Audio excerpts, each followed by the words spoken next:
Good evening, Reefers. So, Good evening.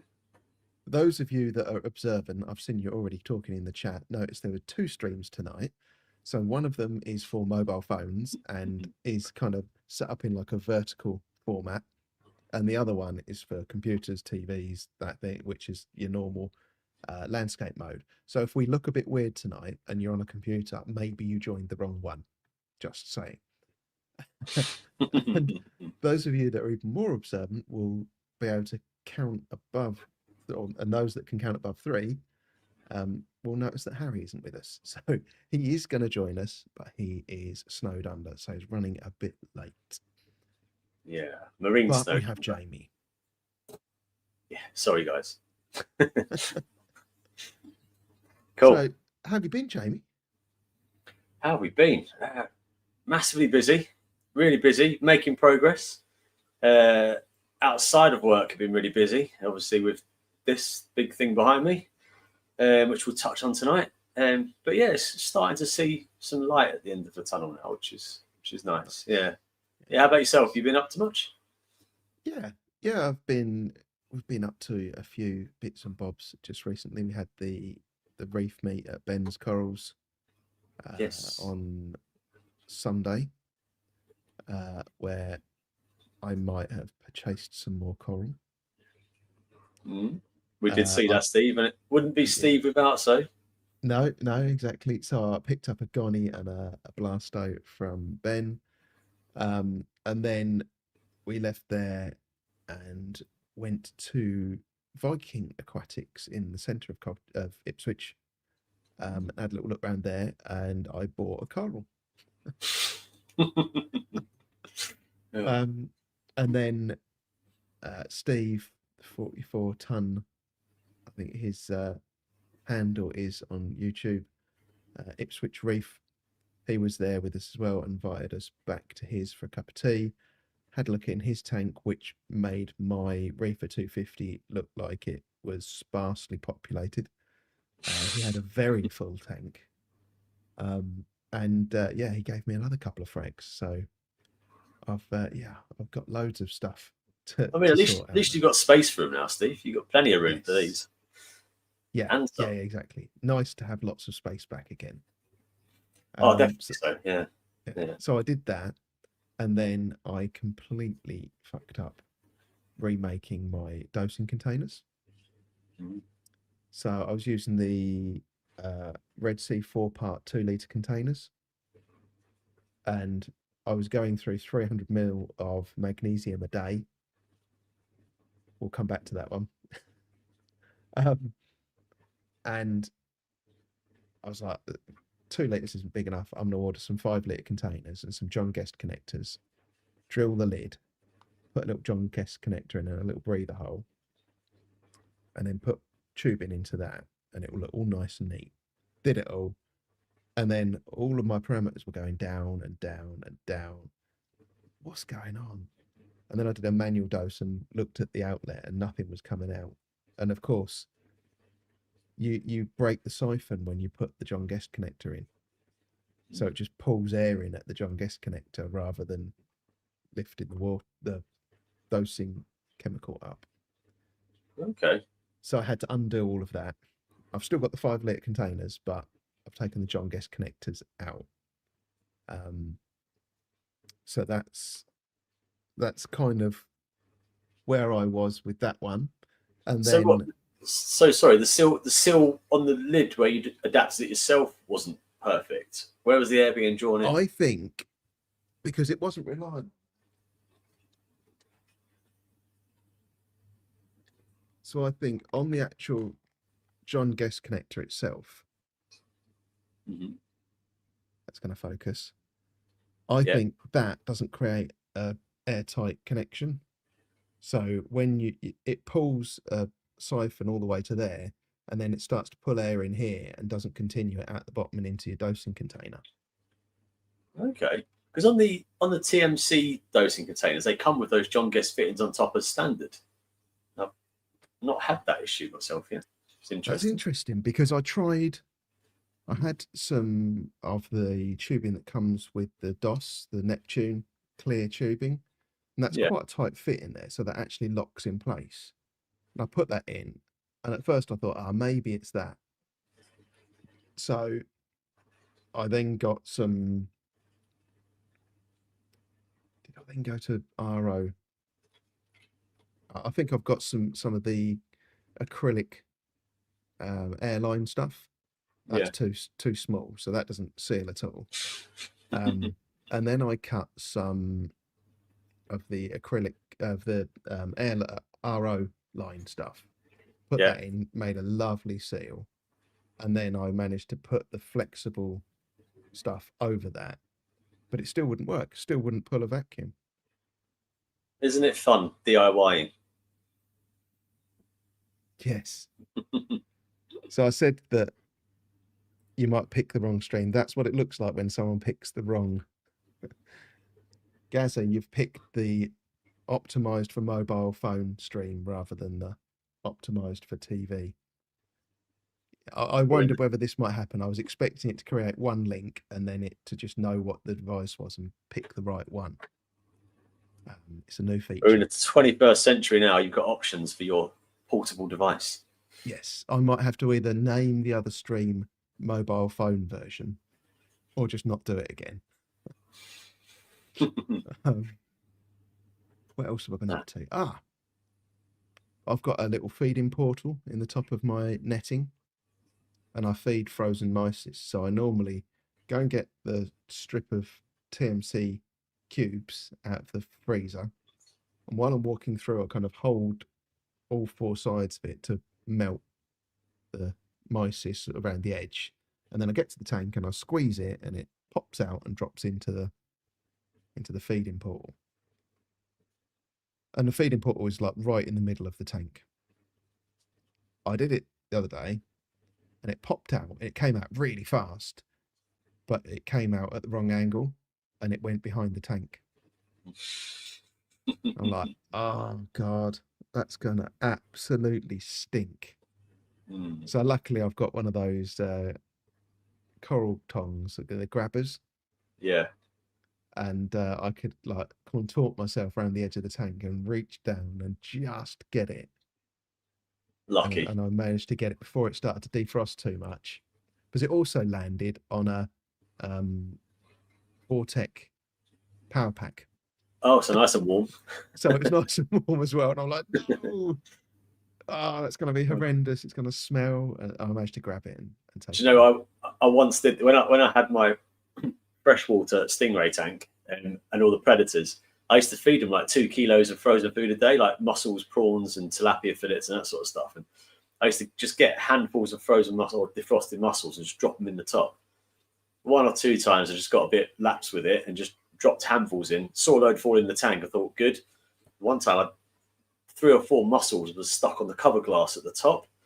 I didn't know that. And obviously, this room as a fish room is a warm, humid environment. It don't take long. Come in the next day, and it was just like the most putrid, rotten mussel smell you could imagine. And then not only that, but when I sort of put my head over the top, because I'm a short bastard, and saw where they were, and went to pick them up, they were just like mush. I couldn't even pick them up. It was just like putrid mussel paste all over the place. Oh, grim. And it was probably just in line with your nose as you peeped your head over to look in as well. Oh, it didn't take long to find it. Yeah. Yeah. So I've just had a message from Dave as well saying the comments are all over the place. Yeah. So next week I'll only run the normal format. I won't run the mobile format. Okay, but good news for the people in the chat. We can see comments from both, so we'll pick them up. Yes. And weirdly, it was showing the comments on the stage. I've just switched it back on again. So hopefully it will put all comments on the screen as well. There we go. Yeah. The last bit of news from me is I bought a nice little grafted Monty from Prestige Reef at Aqua. Been in the tank. I had a bit of an issue with it because when I went to cut the plug off of for the frag plug, the pin, the whole thing just shattered. Bits went everywhere. But luckily, the majority of the coral, it just broke into 2 bits, that part. Um, and overnight and through the course of today, completely gone white. Okay. It's What, been totally fine since Aqua. No, from the it's cracked surface or the whole thing? the whole thing, all of it, just gone totally white. Mm. And it's Delayed onset. been, it was in the 250 tank for, well, obviously I've had it since Aqua. I cracked it when I went to stick it in this display, but that was 2 weeks ago now, and it's been fine. And then today, no, it's not wanting to play. Is it still polypy though? Can you still see life on it? It looks like there might be a bit of life on it. I don't know. I did have a Asterina snail. No, Asterina starfish, Astrea snail, Yeah. like hovering all around it all day. And I was like, what is that guy doing? And then when I looked in, when I finished work at 5 o'clock ish, I looked in and I was like, I'm just going to move that. So I kind of moved it out of the way. And I don't know whether it's going to survive or not. It's a funny one, isn't it? Something as hardy as a Monty will just have that reaction, but you never know. They can come back. Yeah. Yeah, I know Harry was saying some of the ones when he had those metals in his tank. There was a couple that he really didn't think were going to recover, and they're really thriving again now. So, well, do you know, I bought an Amazeballs Gonny frag 6 months ago or so, and I bought it with a pal of mine. We clubbed in together and got a couple. And when this thing came, it was like, you see a photo of a frag on a frag plug and you think that looks decent.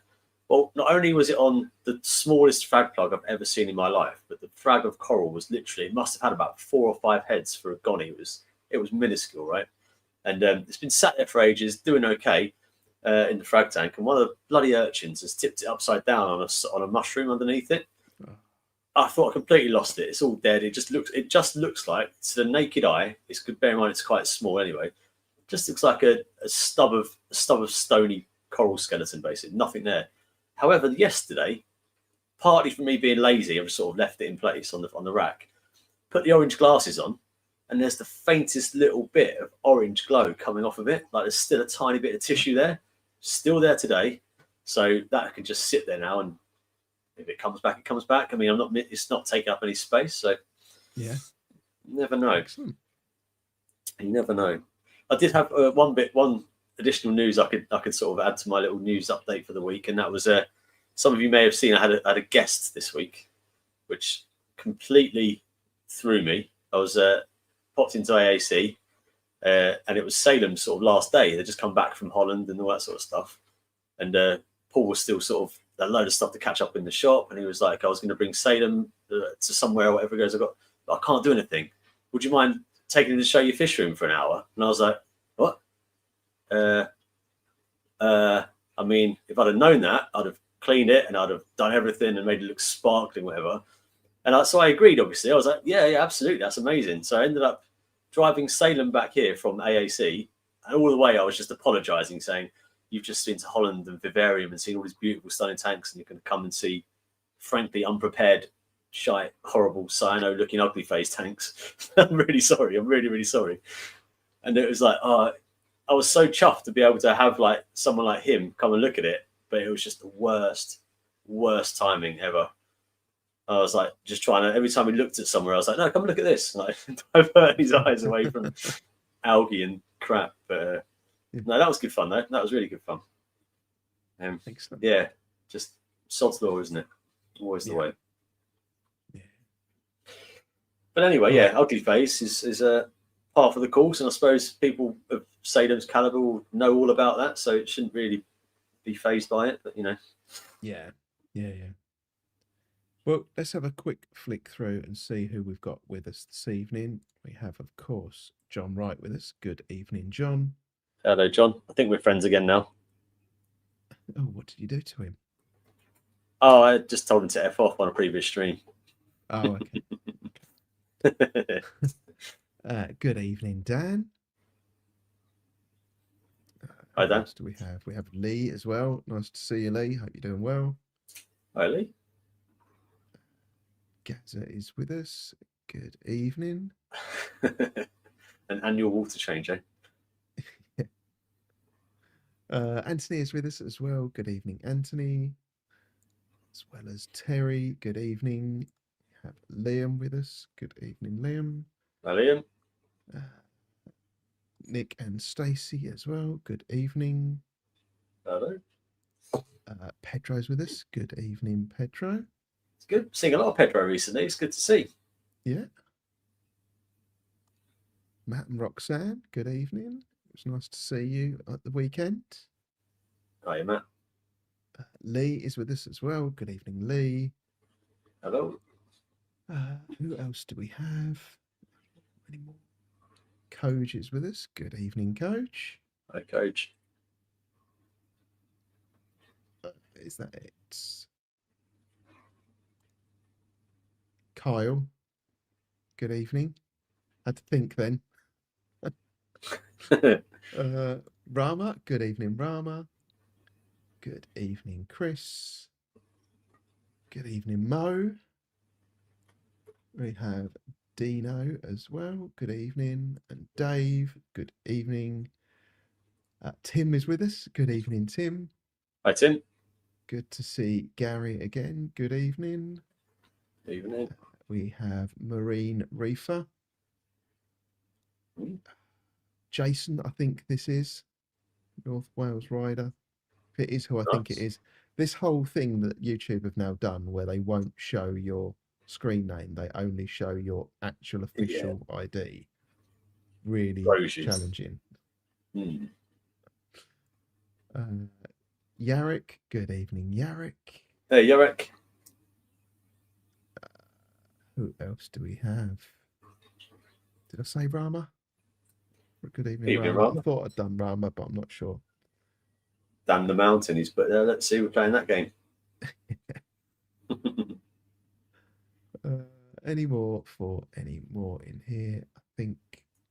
No, Dave. Good evening, Dave. Dave. And Harry West. Good evening, Harry. Evening. Oh, yeah, look. Yeah. So, Ty, you had a 50-50 chance of getting the mobile friendly stream because I posted 2. But it seems to have just broken things for everybody else.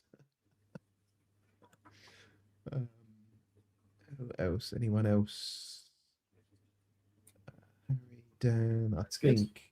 Oh no, Amanda. Good evening, Amanda. Hey, Amanda. And did I see? I thought I saw Hayley in here as well. I just might not have got to her yet. Yes. Good evening, Hayley. That's good. That's a lot of people with nothing better to do on a Wednesday than come listen to us talk about what we do. Welcome, everyone. Yes. So we're going to talk about maintenance and things like that as a topic, just to kind of stop us from just babbling nonsense. Well, that's what you get me on here for, Stephen. It's a babble nonsense. Yeah. Good evening, Entra Hartoon. Don't know that one. Good evening. Nice to see you. It's a new one for me. Yes, the comments are broadcast, so they're twice as well. I'll highlight some of them and they're on the screen. So maintenance. Because I did my usual trick of like throwing a load of ideas at ChatGPT and then telling it to build me a script of kind of bullet points to talk about. And some of the things it says always catch me off guard. So it says daily checks, temperature, salinity, ATO, and livestock health. Yeah, I kind of do that with Apex, but not a manual check on them. It's pretty much spot on. I mean, I don't do salinity daily, but your livestock checks is probably the main one you do on a daily basis, right? Just when you're doing your feeds and you're looking around and watching your tank.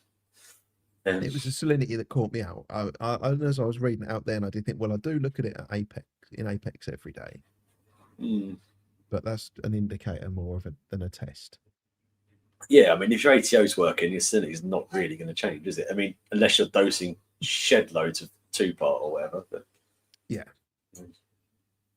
mm. Yeah. No, it kind of threw me when I saw that listed. Um, so what is your preferred salinity tester? I am boring. I use the refractometer just because it's the easiest and quickest one to use. I occasionally calibrate it, a bit of RO or accuracy. I've run out of accuracy, but I use that. It's so easy. I'd always bang the drum about getting a proper hygrometer, and I've got one, and I must have used it about twice when I first got the tank. It's just so easy to pick up a refract, isn't it? Just do it. Yes. So easy. Yeah. So I would say that probably 90% of the time on the same refractometer. I also have a hydrometer. Um, I always fall back to that if the refractometer gives me a reading that I don't think is maybe right, or I have any doubts. And sometimes I'll just use the hydrometer, but not as often as the refractometer. You're right; it's much easier to use that.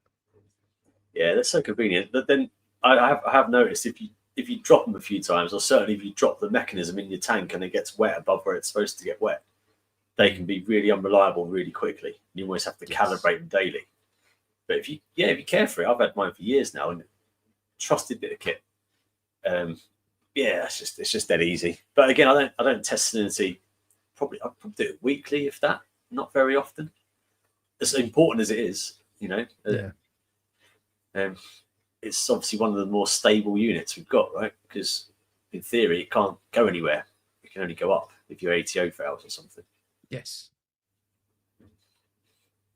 Yes. Yeah. Definitely. I had an interesting one when I first set up this tank. I have the Red Sea ATO, and I've got a 25-litre drum that I have all my RO water in, and it's got one of those little caps that you put on as well as a screw cap, Yeah. or like a bung. And then I've got two holes drilled in the bung, one for the power for the pump and one for the hose. And I put the siphon brake above that cap, and then it's like the full length of that cable of that hose you get. So it pumped, and then when it stopped, it basically just emptied that whole hose into that cap on the top, which went over the top, which then went into that cabinet, which then rolled out the back of the cabinet and all on the floor underneath my tank. Oh, yeah, that's annoying. Yeah. I don't have any siphon breaks on mine, but I just make sure that the water level is lower than where my sumps are, just so it can't siphon and a bit higher up. But I've got the siphon breaks. I just never cut them in. It's probably just stupid. I probably should do just as a backup to a backup, you know. But I didn't. Yeah, because couldn't you pull? Obviously, your hose has to stay above the water level in the sump. But if like your return stopped, does the water level go up to that hose? Probably wouldn't on my 6-foot tank. It might on the 8-foot tank. I have to double check that. I mean, we're talking about like the stars aligning and things to go wrong for that to occur. Because you'd like to think if your return pump broke and your sump filled up, your ATO wouldn't kick on to be able to back siphon, right? Yeah. Yeah. Good point. Good point. Yeah. But you never know. Look, trust me. Now I've said that, what's going to happen? Guess what's happening tomorrow? Yeah. Yeah. Don't. No, I've flooded this room enough now that I can't be doing that again. No. And then weekly water testing. So weekly checks. It says water testing, glass cleaning, light dusting, and feeding adjustments. ChatGPT's halfway there, isn't it? It's in the right ballpark. It's getting better. Yeah. I mean, glass cleaning. If I was on this new tank behind me, if I could do that weekly, I'd be well happy. Yes, me too. At the minute, it's almost daily, and when I say daily, I'm at the stage in the uglies now where I get that green dust all over the glass very quickly. So I mag scraped this about 3 or 4 hours ago, and I can already see a slight film coming back again. It's so rapid. So yeah, that will go away. On the main tank, the established tank, I'll say twice a week glass cleaning. Yeah. It needs it. It does need it. What was the other ones? Feeding schedules. Light dusting. So I guess more important if you've got fans. Yeah. For that, which is a good one. It's a good one to add to the list because it's one of those ones that maybe you wouldn't automatically think of. Yeah. I mean, if Steve from Exodus is in the chat, I clean my fans every week. Don't worry, he doesn't watch this. No, they. To be fair, that's a good shout because how often or how many of us religiously clean our fans on our Radions or whatever, or you don't, do you? You wait until you get, oh, that looks really dusty. I'll clean that now, and it's usually months in between. Yes, yeah, exactly. Or it gets noisy. Yeah, Dave Senna made a good point about leaving your glass filthy. To be fair, on the new tank, I was doing that at the start as I was pulling out phosphate and nitrate because it was all like dead rock. I was letting it get filthy and then just swiping big sheets of it off basically and just getting rid of it like a nutrient export. But now it's getting to the point I want to look at it. I'm cleaning it a bit more, just getting out of it. But it is a good shout. It's almost like using nature to do your phosphate reduction, isn't it, on the new tank? Yes. Yeah. So I was trying to leave my side panels and just do the front, and then that's kind of a halfway house because you can still look at everything in there, but you're allowing it to build up.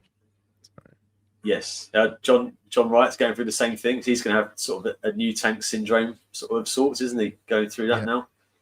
Welcome to the club, John. We can all send our algae and cyanide photos in. All new sand as well. I think there's probably more bacteria in your sand than maybe you give credit for. Yeah, I'll definitely say new sand will really kick up silicate sort of bloom, and diatoms will follow and all the rest of it. Yeah. So John, you're going to have massive biceps in a couple of weeks. Doing your glass every day. Rather than just one massive bicep. You've got to alternate, right? You always got to alternate. And also, John, another tip: if you sit on your hand for half an hour, it's completely different. So try that.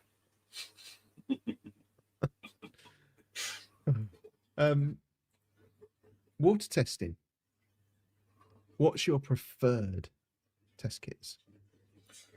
Ooh, right. Probably like most of you, I don't have a single brand for everything. So I use Salifer for calcium magnesium. I like that. I use Tropic Marin for phosphate and the nitrate kit. And Tropic Marin for KH as well. Bit of a mix. I have got some Hannah checkers, but if I'm honest with you, I'm at work all day. I work in industrial water treatment. I'm using photometers and doing loads of testing all day long. The last thing I want to do, A, is any water testing when I get home. B, is faffing around with Hannah checkers and doing that level. So they don't get used much.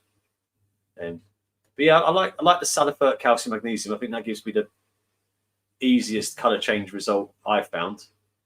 Yes. And then I like Tropic Marin kits. I have used a couple of the NIOS kits at AAC and stuff, playing around with them. So that might be another purchase. But what I don't want to do is end up having 2 or 3 calcium kits from different manufacturers because they're all going to give you slightly different endpoints and whatever. Yes. And you're never going to use them all before they expire.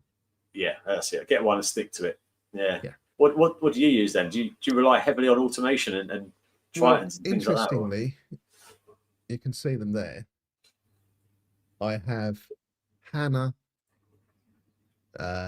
nitrate, magnesium, nitrate, phosphate, and ALK, and Salifert, calcium and magnesium. Yeah, okay. Calcium and magnesium on the Hannah is just like a ridiculously challenging process, way overcomplicated. It is, and I've used the Hannah. I've got ultra low phosphate, ultra low nitrate, and low phosphate one. I think they are. That ultra low nitrate one is literally, it's like a 20-minute process to do your test on the Hannah. And how many times have I done that and then knocked it over at the end? And I'm like, oh shit. You know what I keep doing, and I did it today. I was doing a phosphate test, and I'd done it. I'd done the test, C1 test. I'd mixed it, or I'd shaken it for a minute, cleaned all the vial, put it back in, started the timer, and then my daughter come in and said, "Oh, can you run my friend home now?" I was like, "Yeah, yeah, sure, no worries." Ran her home, come back, and the screen's off, and I'm like, I now have no clue what that test was. Yeah, yeah. And I do that so many times. Just get They're, distracted when I'm doing it. they are painful. Or if you press the button one too many times and it just blitzes through the test, and it's like, no. And Yes. then, yeah, they're good and they're accurate, but then they're only as accurate as you. So if you've got a smudge on your vial or something, or you haven't quite mixed it properly, and there's a cake of powder at the bottom or something, you know what I mean? You have to get your process has to be on point precision to get any meaningful reading out of a Hannah. Right? They've definitely got a place. To say I've had trouble with nitrate in the past, as in not being able to get any. So I was having to use the ultra low nitrate test on a Hannah just to see where I'm at in between ICPs. Yeah. Because on a standard nitrate kit, the Tropic Marin one, there was not even a tinge of pink coming through. It was just clear water. It was like, it has to be something. I mean, and I was dosing nitrate at the time. So there has to be something. That's when I went down a rabbit hole of getting myself a Hannah kit. Yeah. It's one of those things, isn't it? When you get one like a Hannah kit, it's like a new toy, and you use it every day for a couple of weeks, and you think, yeah, I'm into this, and then slowly gets a bit dull and repetitive, and stays in the box now. Yes. Yeah, Dave's got a good point. He has to use the phosphate Hannah because he can't see blue. Oh, Dave Senna is Dave. That name threw me again. Sorry. So I got you now. Yeah, that's true. Yeah, so a photometer, and the good thing about the Hannahs and photometers is that there's no subjectiveness. You know, like my endpoint might be different to yours if I'm titrating, but a Hannah's just a number on a screen. So it's like, yes, from that point of view, it's user friendly, right? Yeah, exactly. I was just having a quick look through because there was a few more people turn up. Just wanted to say hi. So Tony, good evening. Reef Mac is in here somewhere. I can't find his comment. Good evening to you. And Emma is with us as well. Good evening, Emma. Wonder if Dave could do his phosphate kit with his orange glasses on. See what happens. Interesting. And I wonder whether, like, when he's on the live stream and all we can see is blue, whether it's just like a dark room for him. Yeah, absolutely. No, so testing's it's a good one, isn't it? Like, we all like to say we do a lot of testing, but I think the best way to do your testing is just to have a routine and stick to it. If you do it every Monday when you get home from work, stick to it. Because what you want to do is you might find that, I don't know, you might, depending on your work cycle or how you feed your tank or whatever, you might give them 2 feeds on a Wednesday when you work from home, for example. So if you do a phosphate test on a Wednesday or a Thursday, you'll probably get a higher reading than the tank's average norm. So I like to just pick a day. Mostly for me, it's on a Sunday afternoon, and I'll do all my testing on a Sunday. And if I do it at the same time every week, same day every week, that trend is a bit more relevant. Yes. And that's how I would stick to it. Yeah, it's interesting.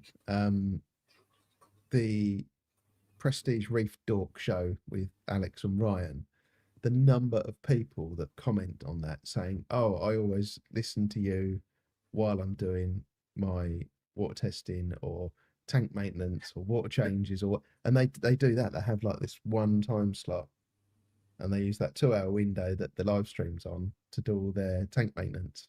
Yeah, do you know what? I do that sometimes. It's good to have the sort of reefing chat in the background while you're doing it. I totally get that. Yeah, I'm all over that. If anything, it gives me a bit of time to make sure I do it.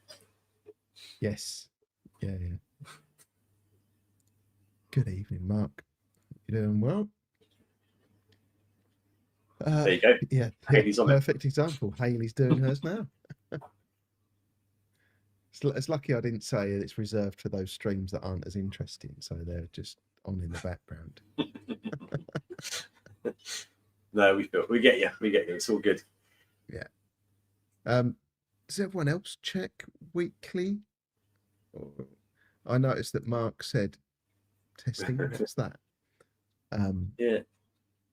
you know what? There is an element of when you've got. I think I've seen obviously pictures of Mark's tank. It's a huge volume of water. So you've got that. That's quite a stable setup. I think going through your testing, if you've got a nano tank, testing would probably be a lot more important to you than if you've got a 10-foot display tank, because things aren't going to swing very quick in a 10-foot tank. Whereas in a nano tank, you could overfeed once and you get a swing. So, or your dosing goes off for a day and you've got a massive depletion, and it's probably more crucial on that. And yeah, stable tanks that are running well, you know your tank, don't you? We all know our tanks. Your best, I always say it, the best test kit you've got are what you're looking at, your eyes. Yeah, and I think everyone's tank has that one coral. There's one coral that gets pissed off before anything else, and that's like your canary in the coal mine. That one doesn't look happy. Something's wrong. As Dave said, with titration kits, is it better to do it in daylight? Yeah, 100%. 100% it is. Yeah, they're designed to be read in daylight. That's the spectrum of light they're spectrographed on. I don't know the word, but that's what they're designed to be doing. So by a window, by an open door is great. I cheat sometimes. I've got right next to my desk here, I've got a planted sort of freshwater tank with a day glow plant growth bulb on it. Perfect for me. I put them under that and it's like perfect rendition of color. But yeah, daylight is, I don't know if we're getting a bit too into the minutiae of how that changes the accuracy, probably tiny fractions, but technically daylight's best. Yeah. I once did, we were talking about the refractometers when I first started. It can't be when, I'm pretty sure it's when I had my Reef Lead 90s. I got my refractometer out. It might have been the first time I wanted to test salinity in the evening or something. I put my little drop on the lens, closed it, and I waited like 10 seconds to let the temperature stabilize. Put it up to my eye, and I thought, oh, I'll use the tank lights. Looked in, I'm like, yeah, just blue. Yeah, I can't see a line on there at all. Yeah. So, what else does ChatGPT say you test for weekly? It didn't actually say what the individual tests would be. No, okay. But it did say, what's one thing you wouldn't skip? And I think it's either a really easy answer or a really hard one, because there is one really obvious one, but I think you might see it in other ways other than testing.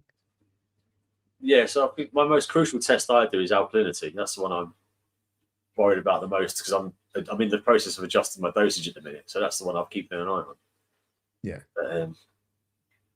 So I don't know really. Salinity's got the biggest impact because it can really fuck things up. But you tend to notice that before needing to test. You might test to confirm it's that. Yeah. I mean, they're all kind of, most of the tests we do are kind of intrinsically linked as well. So if you've got a high salinity, you're generally going to have a slightly high KH calcium MAC, because it's all kind of in together. It's generalizing here. Yeah.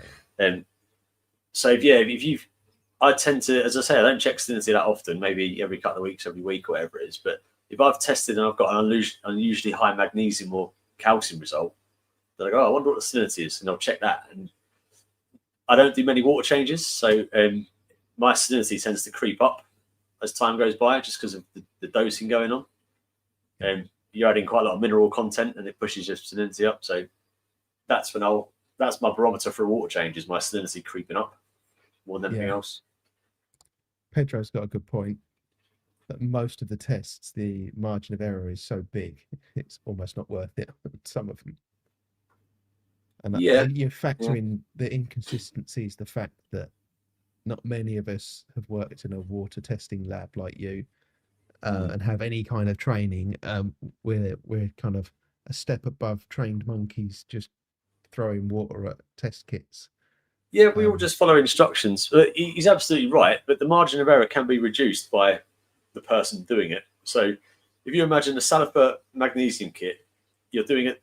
I've got 1,500 litres of water behind me. and I do the test on 2 mils. Now that 2 mil isn't really representative of the whole system. It could be, depends where I take it from. But what throws the test out the most is if your line on the syringe is faded, or you've got an air bubble or something in there, and you're putting in 2.1 mil or 1.9 mil, that's going to throw your result out quite a bit on such a small volume of test water. So that's the one drawback of that test, is it's on such a small volume. They could easily supply you with a higher concentration of reagent to do a 10 mil test or something, but that probably then comes into safety concerns with the strength of acid in the titration bottle or something. So they've had to do it on a small scale, so it's so dilute. But that's basically, in a roundabout way, what I'm saying is the smaller the sample size, the bigger the margin for error. So when we're again at work, if I'm testing for sort of say calcium hardness is still important in what I do. If we're testing that down, we want to know it's below sort of 1 or 2 parts per million. I'll do my tests on 50 mil or 100 mil sample. So it's a huge sample volume to get better accuracy. Yeah. So if you imagine you extrapolate that backwards, we're testing our systems with quite a high calcium level in terms of, like, say, 300 to 400 ppm is quite a high level, and we're only testing a tiny 2 mil sample. Any little deviation in that sample size can throw your test result out quite a way. Yeah. So could you take, like, the calcium test, for example, and put 4 mil in, and then just double everything else? In theory, yeah. In theory, you could do that. If you doubled your sample size from 2 mil to 4 mil, your titration number on your syringe you'd have to halve, or times by 2, right? Yeah. So you could do it backwards that way. Downside to that is you'll just use a load more reagent, and your test kit won't last you as long. Yes. Yeah. I just wondered if as a one-off, if you wanted to get a more accurate test, but then ICP.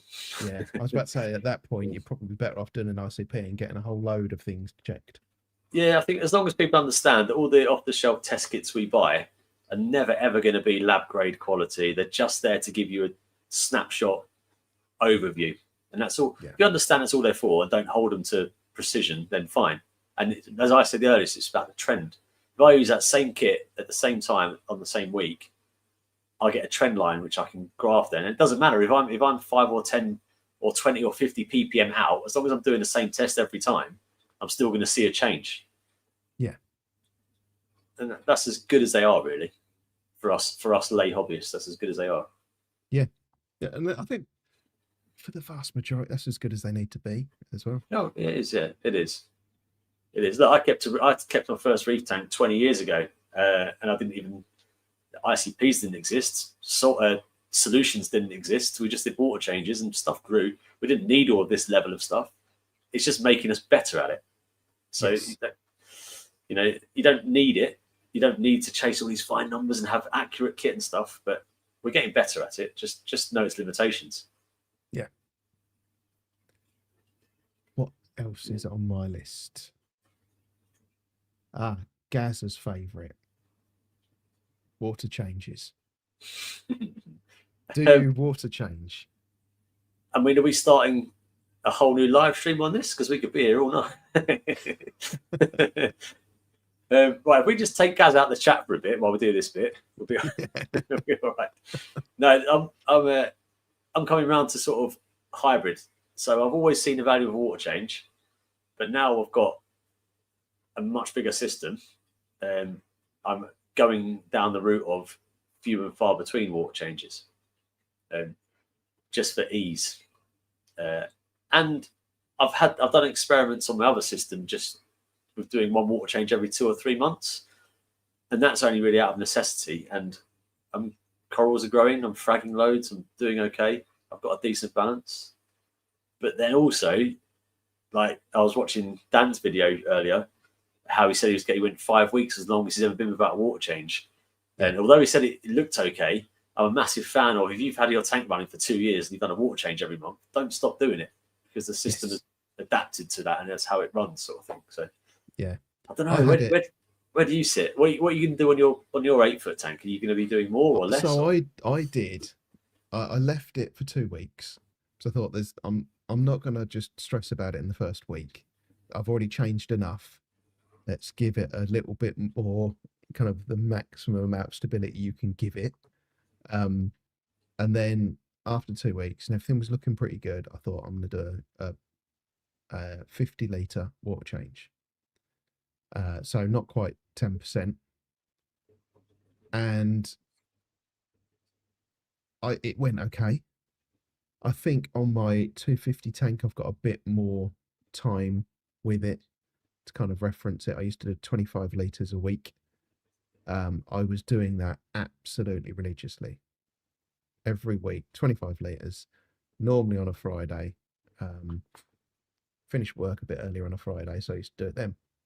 And just got into the habit of doing it every single week like that. And then I think I was ill one week. Then when I came back to work, I had to catch up with everything at work. And then once I'd done that, I then had to go away with work. And I think it ended up being like 3.5 weeks before I got to do a water change. And I looked in my tank and I was like, that's looking pretty good. You know, I was then starting to think to myself,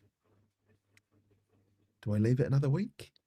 Do I see? And I thought, no, I'll do a water change and then I might leave it 2 weeks before doing the next one. And I'm thinking along the lines of maybe that's something that I'll do with this is wait and do it every 2 weeks rather than every week. And John Wright has got a point here.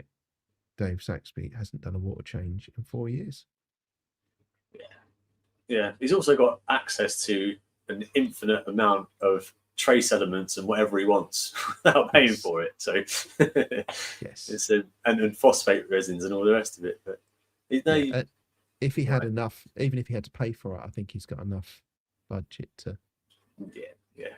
But that's the thing is, again, we always say there's different ways to reef, right? So I'm kind of all for the no water change thing if your system's balanced and you've got just the right amount of export. What I find is it doesn't go hand in hand. If you're doing a heavy dosing schedule, like my system over here is consuming quite a bit of 2-part and other bits.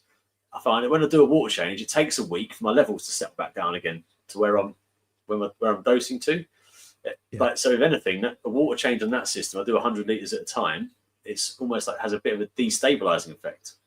Yeah, and I have to wait for it to settle back in again. And I'm like, I don't know if that's doing more harm than good in doing the actual change. Yes. Yeah, could be. But I suppose the answer to that is just to do multiple smaller water changes. But then you're in the argument of, it's hassle and time. And, I get that. If I could do like 5 litre water change every couple of hours with automation, that's probably the sweet spot. And then I wouldn't have to dose as much. Yeah. But that's not practical. I've not got the kit for it. So automatic water change? That's what I mean. I've not got the setup for that. I've not got any drainage out here or anything like that. So I couldn't get to that. But that would then if I was doing that approach, then I probably wouldn't be dosing anything. I'd not be dosing on the head. Yeah. You could pipe the waste salt water out for the chickens. Yeah, to be fair, I wouldn't mind getting rid of them. Good evening, Tom. I hope your drive was successful and event free as you want drives to be. Yeah, he's had a bit of a trek today, Tom, and by all accounts. He's been down south. He's been proper down south. He has, yeah. Any more south and he'd be getting wet, I think. Yeah, but yeah. We have Ron with us. Good evening, Ron. Ron. Very disappointed. I posted a parcel or a little gift to Ron, and I chose tract 24.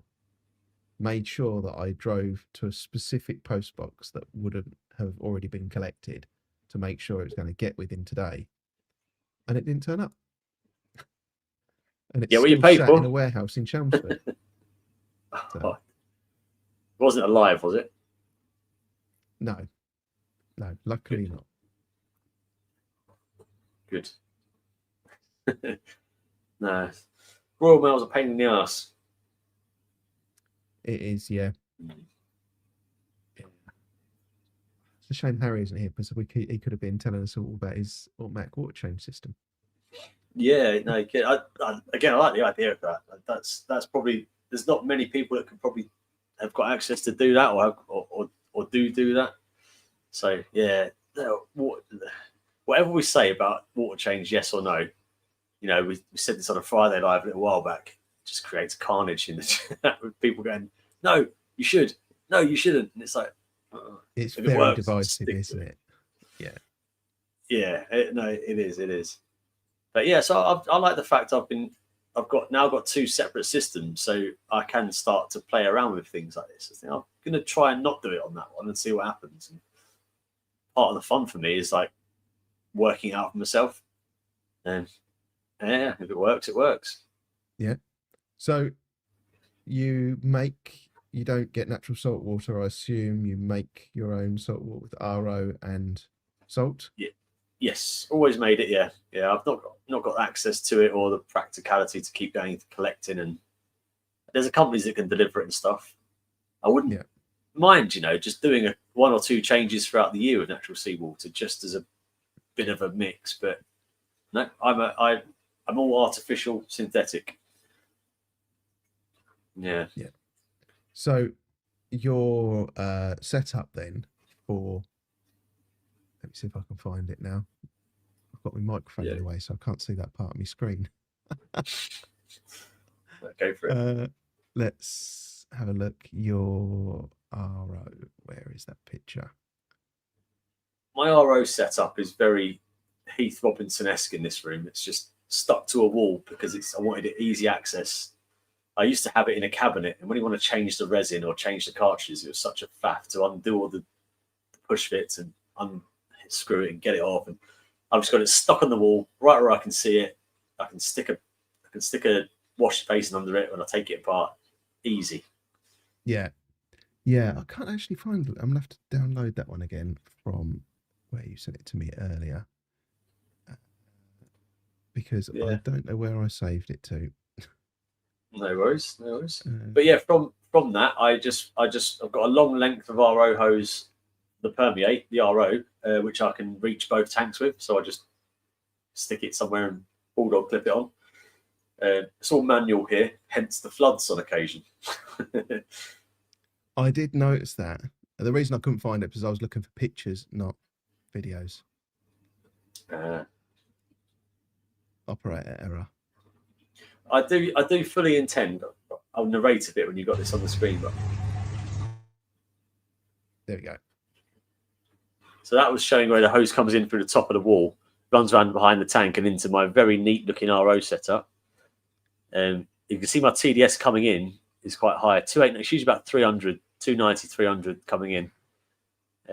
But yeah, I just have it a long hose that I can fit into my 6-foot ATO resi, and also I can fit it into the 8-foot resi. So it's very manual, and I do that probably once every week and a half, 2 weeks. I find weirdly the smaller system evaporates a lot more water than the larger system. So I get through probably about 50 litres every week and a half on the 700 litre system. And I get through 65 litres every 2 to 3 weeks on this one. Only thing I can put it down to is the air conditioning unit sits right above the other tank and obviously dehumidifies somewhat. Must be that. Yeah. Also, the fact it's got 4 radions stuck above it, which are quite warm as well. So I did notice here as well that you have dual membrane. Yeah, my actual RO unit is obsolete on the floor down here at the minute. I borrowed this from AAC when I was filling up the tank behind me because it was going to take about a month of Sundays with my old unit. So Paul lent me the larger unit, and I'm going to invest in something as big or bigger. Yes. I like a dual pass or a dual membrane system, I must admit. Yeah. Bit more resilient. Ron, there is 2 links.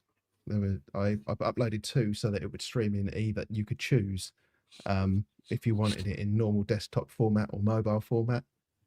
I think it's been a massive mistake, and I won't stream in mobile format again. More people have clicked on the wrong one. So I love Ron trying to be clever without realizing he can click another link. Come on, Ron. I did take a quick picture. I didn't do a video of mine of some of my RO setup. So I have, when it appears, add So that. you've got, I think, is yours out in the garage? Yeah, so I have, this is like outside the garage. I have a hose connector that goes to just, normal RO line. And then from there, I'll find the next one. It kind of goes up and into the garage, which is this one here. So that's that line on the left that kind of goes up and then it goes into the garage.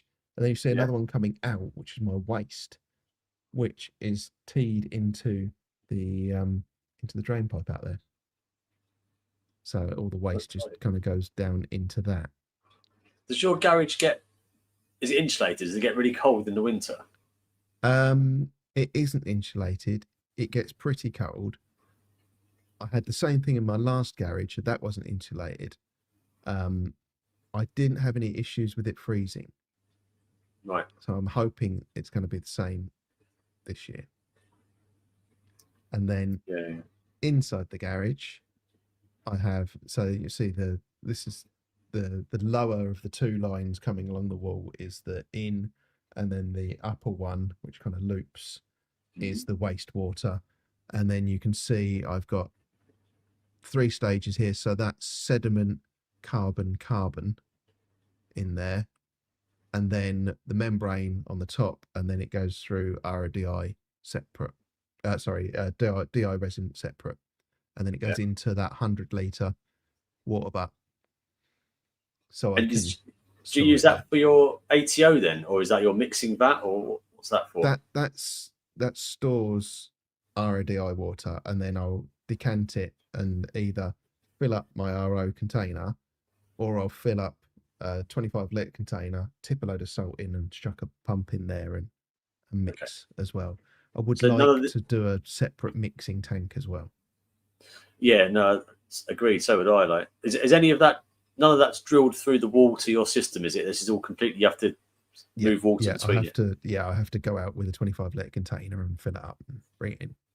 Yeah, it's a handy space to have though, because if you did cause a bit of a flood, you might get that plug socket hanging off the wall, but it's outside. Yes. Yeah, exactly. Yeah. And that runs continuously, does it? Just on a float switch in there, float valve.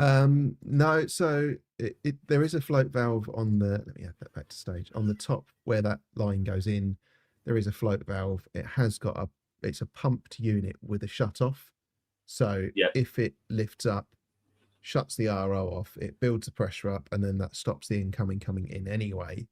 But because it's just using like garden hose to bring it over to the garage, those connectors, they're only 100% watertight for about a week, and then they start to slowly seep water out of them. So I leave it running, and then after 6 hours or however much I've used, after enough time has elapsed to fill it again, I'll just go out and turn the tap off.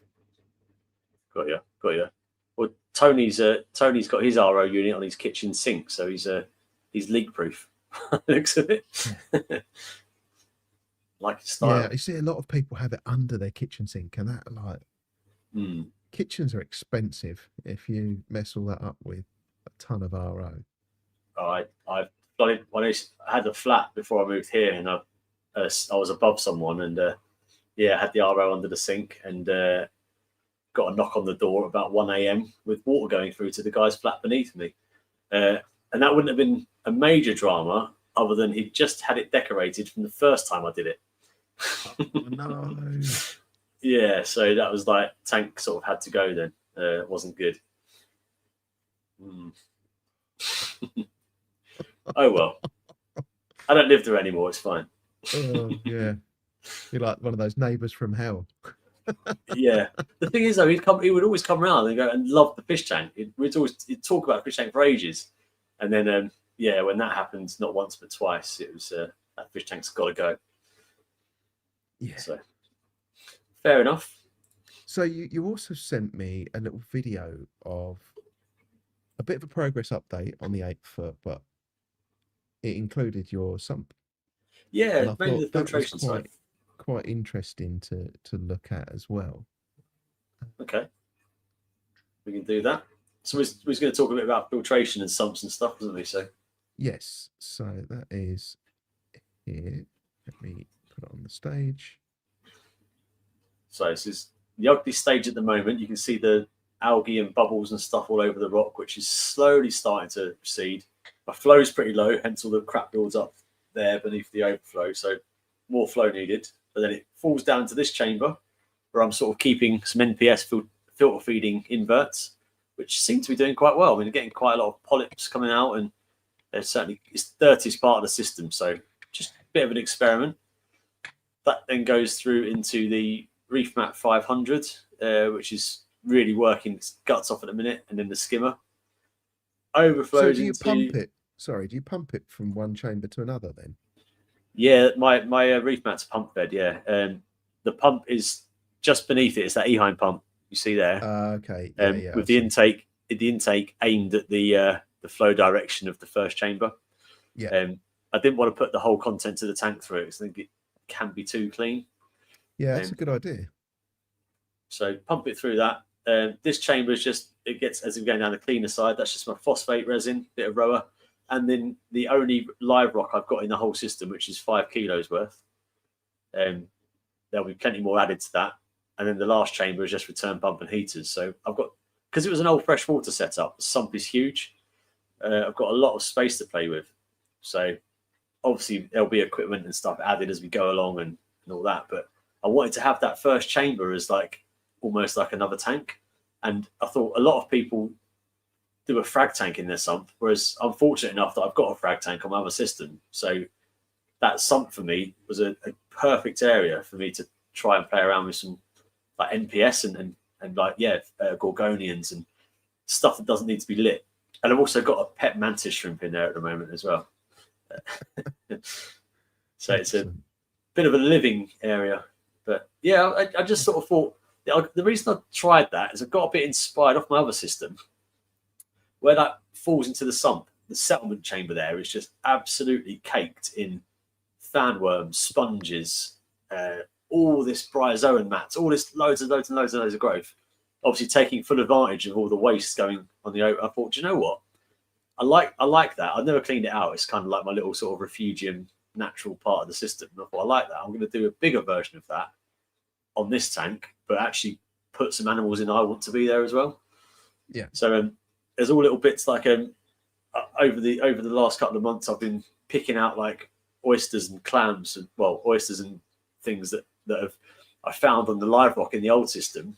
And there's an oyster growing in between the branches of one of my torches and stuff. So I've just cracked them all off and just chucked them all in there. And they all seem to be, they're like, I get as much interest out of the little beasties I find than the stuff I go and buy.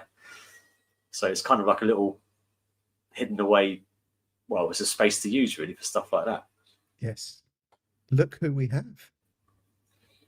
Hello. Hey. Harry. How are you doing? Can you hear me? Yes, we can hear you. Oh, okay. I can't hear myself. Oh, well. So long as you can hear me. I've got Just take one of the ear cups off a little bit. a mic problem. Yeah, then I can hear me. How are you? Okay. Yeah, not bad. Yourself? Good. Yeah, I'm doing well. Thank you. What about you, Jamie? Not too bad, thanks, H. Not too bad. You keeping busy? Good. Yes, I certainly am. Yeah. Good, man. Glad you could join us. So I can see everyone. Yeah, sorry I'm late, but it's good to be here. Good to see you. Hello. See everyone saying hello. Sorry, go on. Jamie, why one return pump and not two? Good question, really. I've never thought about adding in the resilience. I probably would do when that one dies. That's my old pump I used on a system before, and it's probably a pump no one else uses. It's an Evolution Aqua Vari pump, VARI Vari pump. The reason I've got that is because I've got the 20,000 litre per hour version on my koi pond. I've got the 10,000 litre per hour version on my other marine tank, and that's the one in between. So I've got 3 of the same pumps. The reason I did that was when I had the freshwater systems, because they're quite known for the control boxes to fail, which I've had 2 go in the past sort of 5 or 6 years. By having the same brand of pump in all of them, they all use the same control box. I've only ever had to keep one spare. So that's why I've stuck with that pump for now. When that gives up the ghost, I will probably put 2 smaller pumps in, just because I can and because it's safer. But yeah, I've only got the one. Yeah. So I'll run through, because when I saw your video, I thought, well, I better do a similar one. And I've got 2 on mine, because that was one of the things that I wanted to try in this setup. So you see where it comes in, I've got a load of bio media in the bottom there, a load of live rock kind of shoved in, and some more over the back there. You can see the colour of the sludge in that skimmer at the moment. And you can see just about see my 2 return pumps over there. Do they feed the common return, or have you got 2 separate returns? They've got 2 separate returns. And I've got some more of the rock from the old tank in there, while the new rock seeds. And then you can see this is where I keep my RO and dosing stuff. Nice. So it's all kind of tucked away in there. I know we spoke off screen about your sump, but say it on here because it'd be a good conversation. Absolutely love the setup of how you got a split sump. Yes. Such a cool design. Yeah, and quite a few people, when I've posted videos of this, have asked me how I connected the 2 sumps together. So you can see there is a pipe that goes through at the back, and there's one at the front. And if I scrub back a bit more, you can see one of them in the front there by all that rock. And then I think, too far. I see you got your skimmer mount sorted as well. Looks good. My skimmer mount, sorry. Your UV. Yes, yes, sorry. Yeah, I got it reprinted in the end, so it would fit on the glass. Yeah, it looks good. Scrub. There we go. Yeah, because the glass is thicker on this sump than the other one. So shall we quickly go back to water change or no water change? Because that's such a topic. Harry, you run automatic water changes, which we talked about a little bit. Okay. Yes, I do. Yeah. Why you chose to do that and a little bit about it, and I can share pictures to support that you sent me. Okay, yeah. So I think the obvious one is convenience, right? We know that water changes often do good and can replenish trace elements as well as remove excess nutrients and that kind of thing. So I wanted to do the water changes, but yeah, as I say, part of it is convenience, but also I think stability-wise, especially at the time where I was dealing with heavy metals in the system from a failed bit of equipment, I think to constantly be flushing out the tank and it not being in kind of big bulk hits. I mean, in that scenario, I did also do some big water changes to get them out as quickly as possible without disturbing, the system too much. But yeah, I think automatic water change, I think it's just very good for stability. And yeah, I've been really enjoying it. I've noticed a difference, certainly with my tank, certainly in regards to nitrate and phosphate fluctuations. I notice that they're much less apparent. They still happen, but then my feeding habits fluctuate slightly. So I would expect that to be the case. I work from home primarily, but sometimes I'm not. But when I am, you walk past a tank and they look hungry. So they might get a little bit more than they would otherwise. But yeah, I really enjoy the automatic water change. And of course, I'm using my natural seawater as well. I say mine, I don't collect it like yourself, Steve. I'm not that brave. But I have that delivered. You can see it goes into that system that I've got outside. Inside there. So how much do you store in those? Is that 1,000 litres each side? Yeah, so I keep 1,000 seawater, and then the other one is 400 litres, I want to say, or thereabouts, which is the RO. My auto top off isn't actually plumbed into that. That's exclusively for customers. They are both getting the same water though, so it's not as if I'm having superior water than my customers. But I like to see mine. I like to have it here visually, because if that was empty outside and the float valve had failed or something and I didn't know, I'd rather fill this one up independently, which is 25 litres. I probably replenish it every 4 or 5 days, something like that.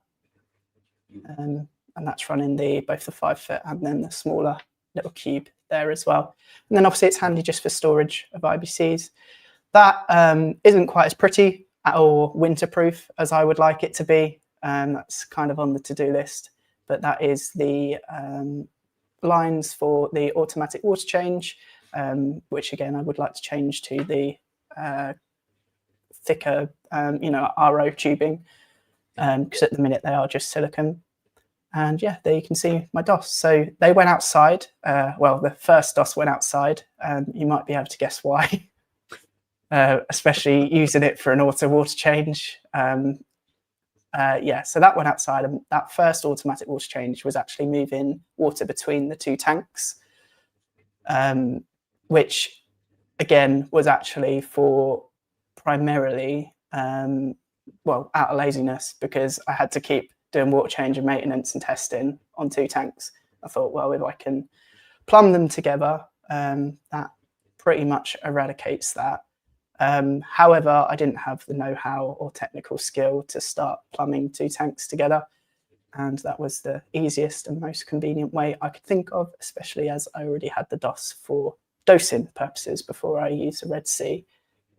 And then when I remember you doing this, and I was thinking it's a bit dicey in case one is calibrated slightly different and puts in more than it takes out, and you end up with a bit of an overspill. Or you've got to be on it, haven't you?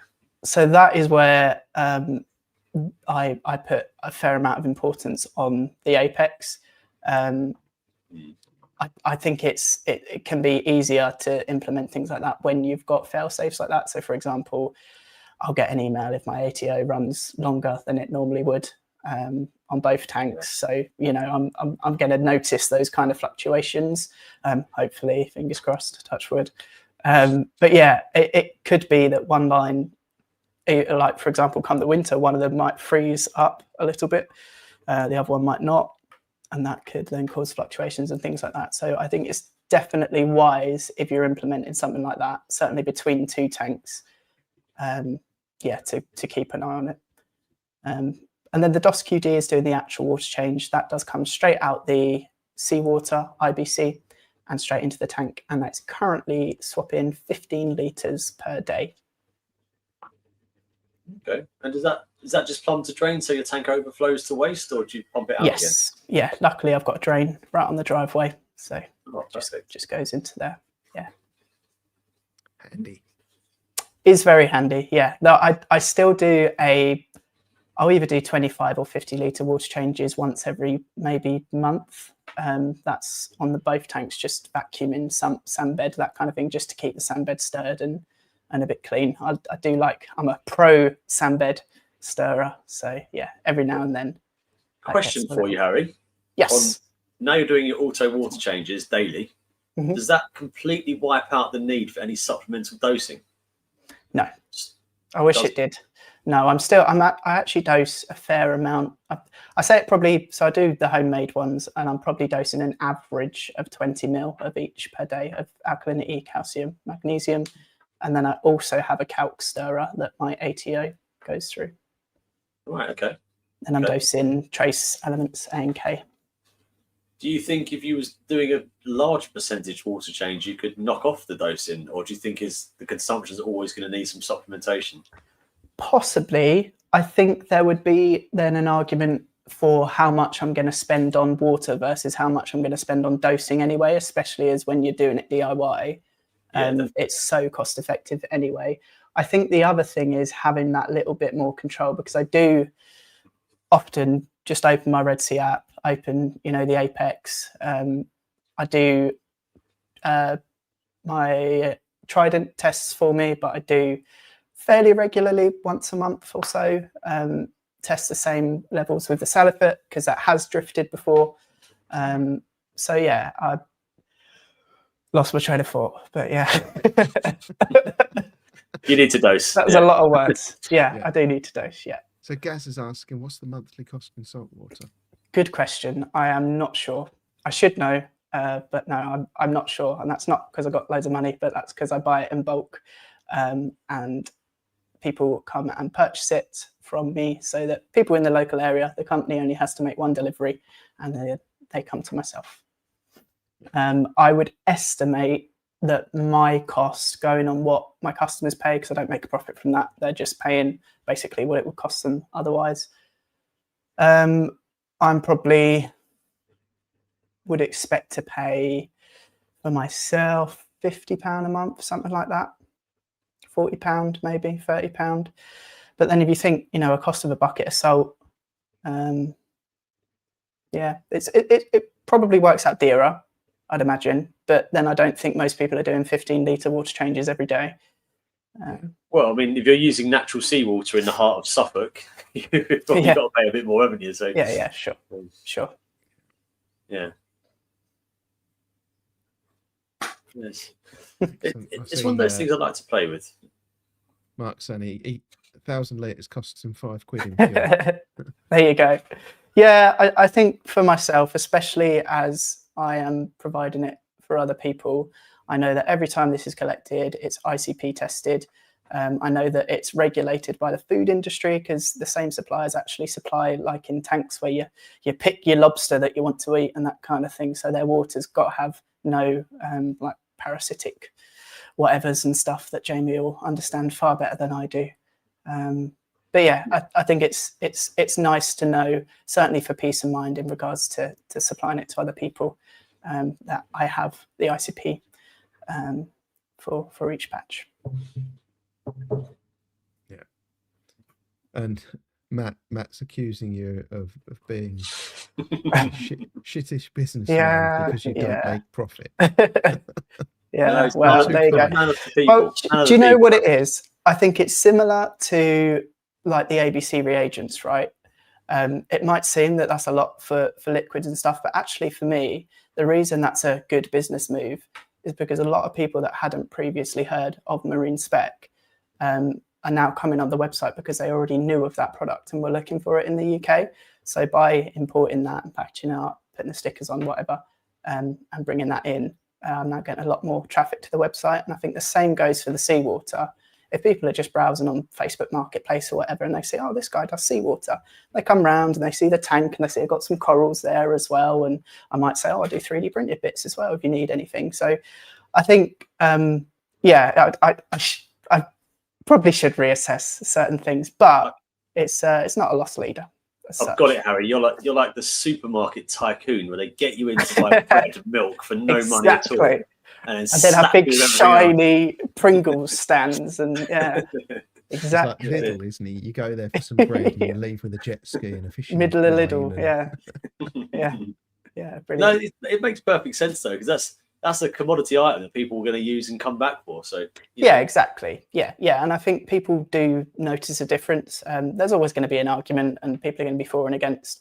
But I kind of say to people, yeah, I can do artificial water if you want it. I'll say I'll give you, a couple of months of this at the price of the artificial. See how you get on with it. See how your fish react and that kind of thing.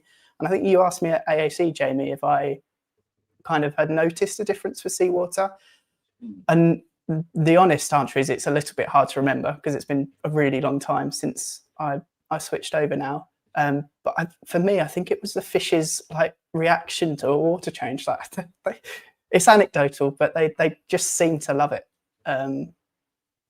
It may be. I mean, I don't use natural seawater purely because of logistics of getting it here, really, and not having great access to it. But I'm a massive fan of like the holistic approach to reefing. Natural for me is best. I'd always use natural as possible. So I totally see the appeal of that.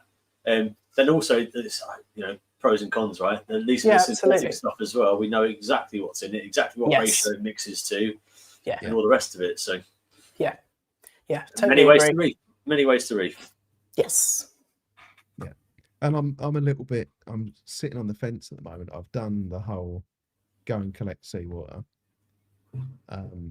when I was filling up the tank, Harry was kind enough to deliver me 100 litres of seawater. So I've done a bit of that, and I then mixed up a load. Yeah, I quite like the convenience and ease of mixing your own, Yeah. because everything else requires much more effort. Yes. Like, even if I collect it myself, that's probably the most amount of effort, and I think I've just broken myself when I collected that Yeah. 275 litres of it. I don't ever want to do it again now. Yeah. Whereas I think if you were plunked in my position, right, the bloke comes at 5:30 in the morning on a Sunday every 4 weeks, fills up that huge IBC, and my tank water changes itself. Yeah, it's no touch for you. Is that, yeah. I thought, well, if every reefer could have an IBC and tank it in seawater, I think that's problem solved, isn't it? But I think Yes. you're in a different position to most of us there. Very lucky, yeah, absolutely. But I mean, they do. So the company is an actual seawater supplier. They don't have many slots, and I often say to people, "Oh, try these people," and they say, "Oh, they had no slots." But they might do for you, because it depends on where you are. I believe, I'm assuming. So if they're 5 doors down the road, they're very likely to go, "Yeah, we'll bring an extra 100 litres on the journey we're already doing." So it's worth looking at them.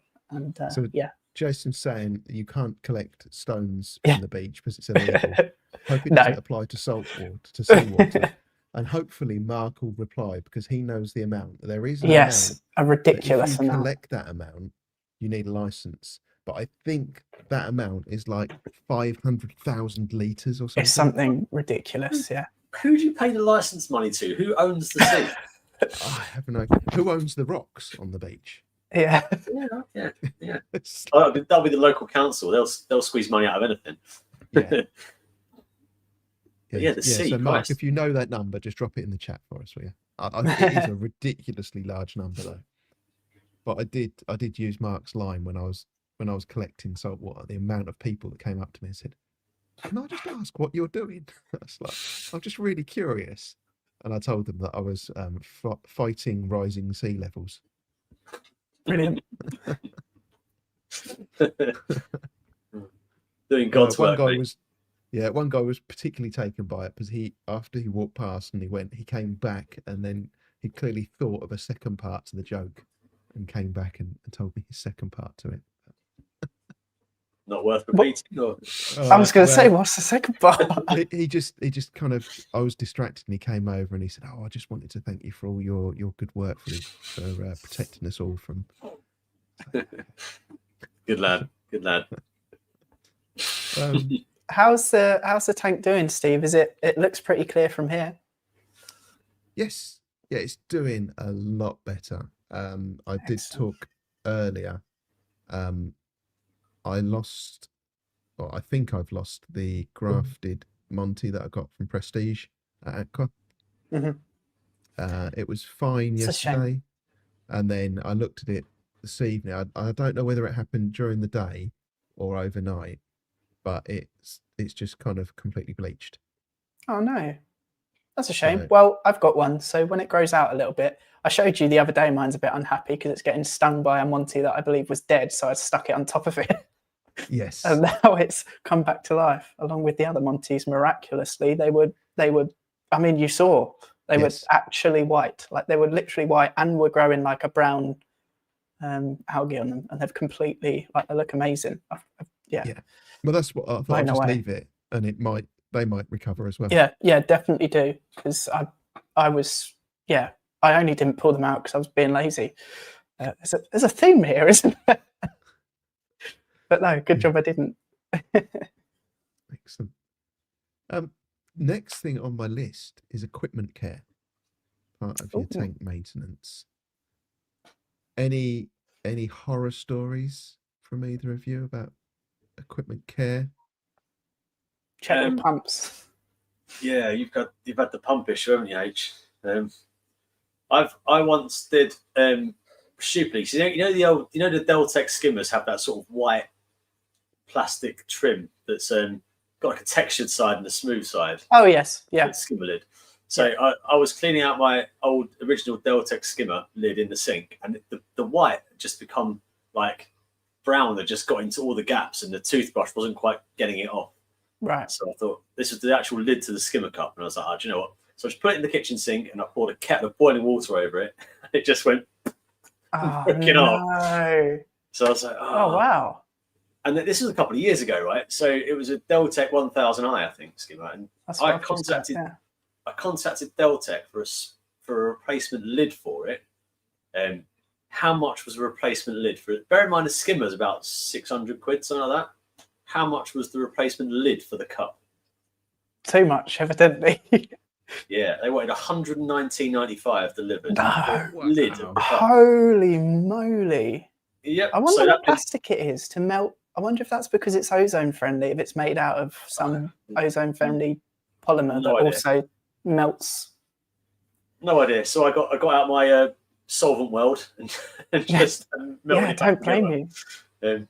But yeah, that was a bit of a disaster. So obviously stupid as well, pouring water over plastic or whatever. Stupid. I know that now, but I just thought to snap in half is quite excessive. No?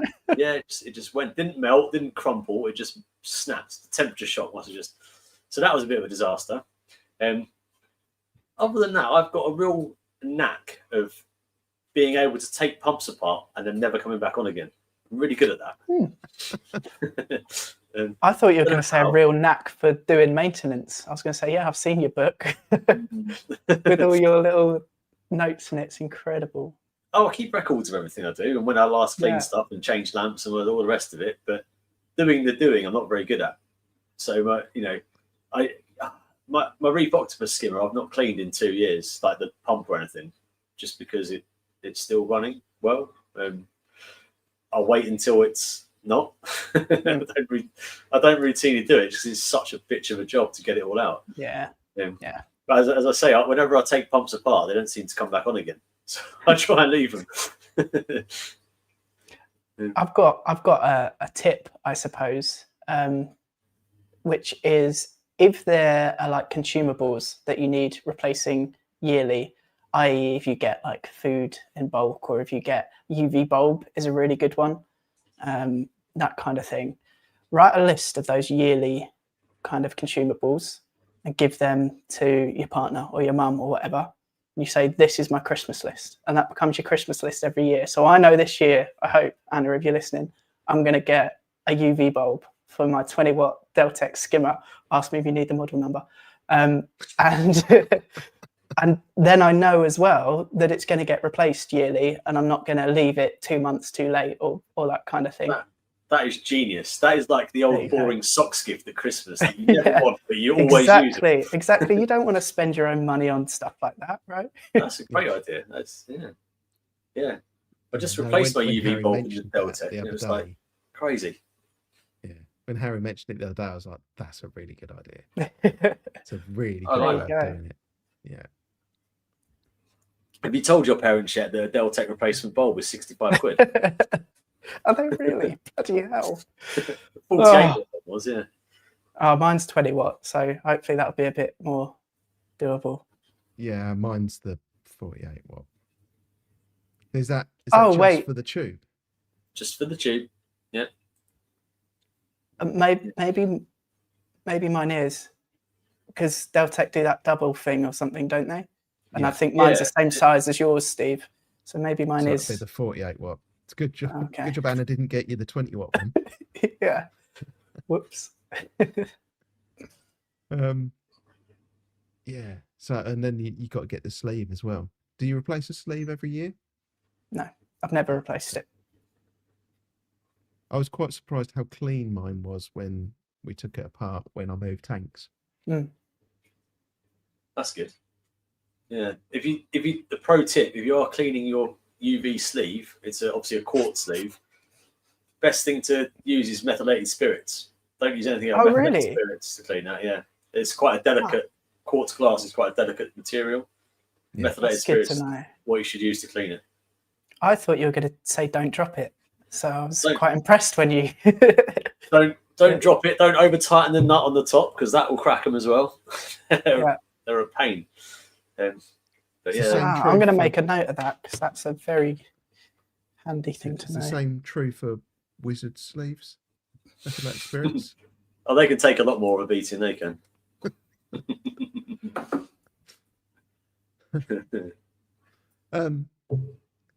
So one of the things that ChatGPT picked up on at this one was that it's a really good idea to clean stuff with vinegar, which I thought is something that we can talk about because it's really not a good idea to Mm. use vinegar because it really doesn't do well with wet sides from MP series Ecotechs. Mm. I recently had an impeller. It was a second-hand one that I bought, and they'd obviously used vinegar to clean it at some point because the magnet had swollen. Right. So Oh no. yeah. So what is your best alternative?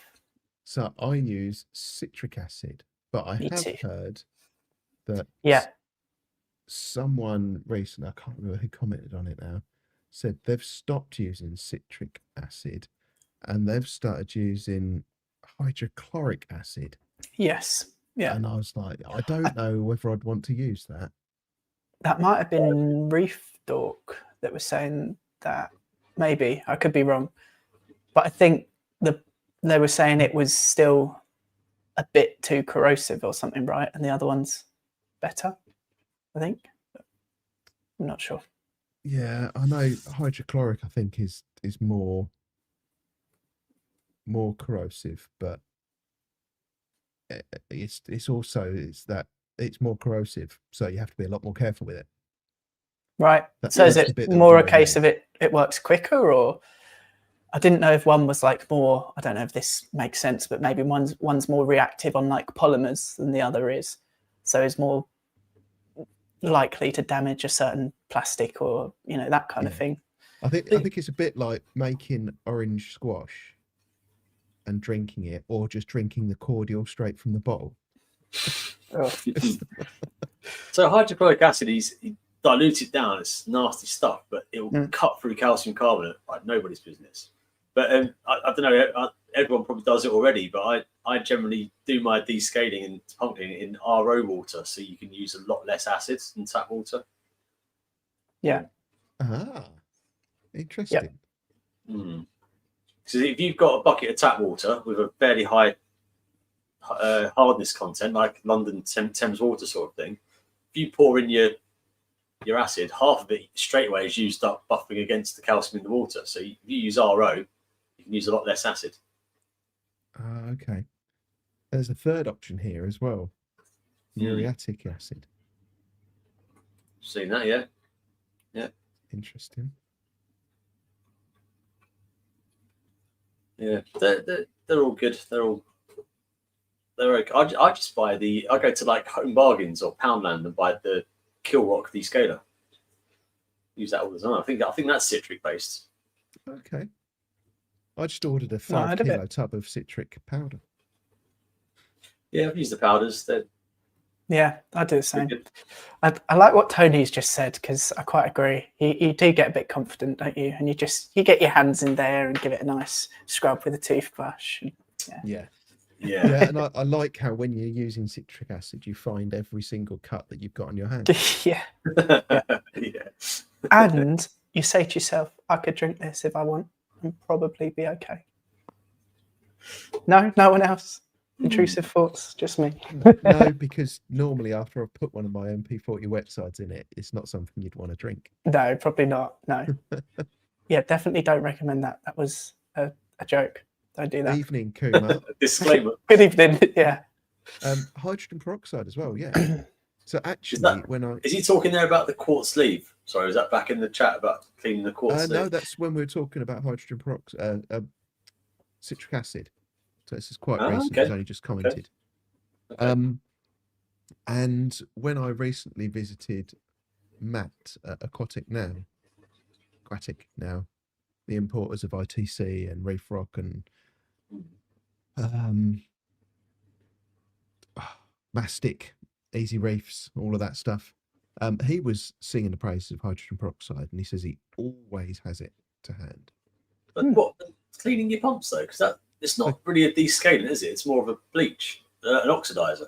So for cleaning all sorts of things, but I think one of the big reasons he keeps it is because I think in COVID times, back when we were all, on house arrest, he moved a reef tank and grabbed a rock and punched his hand or his forearm or something with vermitids, Oh, and just kind of carried on doing what he was doing. And then 3 days later, his whole arm had swelled up, and he had like a red line going up his arm, and he had to go to hospital and have intravenous antibiotics to bring the infection down before. blimey. Because obviously, if it goes in too far, it starts to turn into sepsis and things. And he was in hospital for like 5 days or something, I think. Shit. So and so if he cuts himself with anything now, the first thing he does, hydrogen peroxide on it. Right. So yeah, good for that. Good evening, Krusty. Hello. Krusty's Reef. Hey, Good Dan. to see you. Well, My shout out to favourite- Dan, to be fair. I'd give him a little shout out. He's helped me massively on Sunday to come and make this look pretty. I need Does to he get. know? He sort of volunteered himself, and I'm just holding him to it. And now I've said it in public in front of all these people. He's gonna have to do it.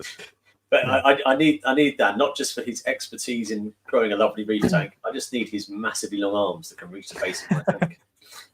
I have to get a step now to reach into the bottom of the tank.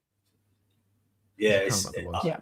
I dropped something at the back. I won the frags. I've got some tester frags, and one fell down the back, and it's there now. It lives there now. It's not coming out. Can't get to it. Yeah. It's I had to- one of my favourite stickers as well in my sticker collection.